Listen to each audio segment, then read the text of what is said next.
आपल्या भारतीय युवकांच्या मनामध्ये वैयक्तिक मला असं वाटतं गेल्या वर्षी मी 28 जाहिरात मला द्याव्या लागतात मी पुण्यात असून. म्हणजे याचा अर्थ नोकऱ्या नाहीयेत का? नोकऱ्या आहेत ना. लोकांच्या अपेक्षा वेगळ्या आहेत.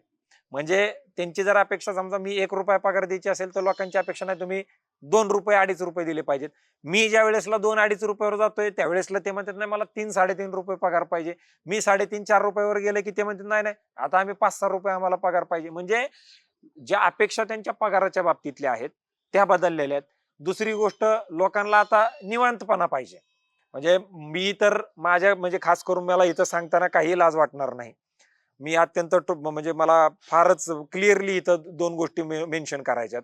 जेवढी शिकलेली लोकं आहेत ना, प्रिन्सिपल लोकं, कोऑर्डिनेटर लोकं किंवा असोसिएट प्रोफेसर किंवा असिस्टंट प्रोफेसर जे लोकं माझ्याकडे येतात का माझ्याकडेच अशी काय चुकीची लोकं येतात मला माहित नाही. ह्या लोकांचं माझ्याकडे काय म्हणणं आहे, "नाही आम्हाला थंब इम्प्रेशन कुठं असतं, आम्हाला कुठं वेळ असतो, आम्ही आमच्या पद्धतीने येतो, आम्ही आमच्या पद्धतीने जातो, आम्हाला थोडी मोकळीक द्या की, आम्ही अमकं करतो, आम्ही तमकं करतो." अरे त्याच्यासाठी तुम्ही फार मोठे पाहिजेत. तेवढं नॉलेज तुमच्याकडे पाहिजे. तेवढं विद्यार्थीप्रिय शिक्षक तुम्ही असणं गरजेचं आहे. तेवढं तुमचं रिसर्च वर्क पाहिजे.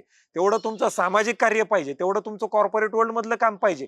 तेवढे तुमचे पेटंट निघले पाहिजेत. तेवढं तुमचे रिसर्च पेपर आले पाहिजेत. तेवढे सेमिनार तुम्ही केले पाहिजेत. ह्याच्यातलं काहीच करायचं नाही. आणि मी नुसतं नीट शेट झालोय म्हणून मला टाइम कुठं असतो, मला अमकं कुठं असतं, तमकं कुठं असतं, ह्या गोष्टी मला समजतच नाहीत.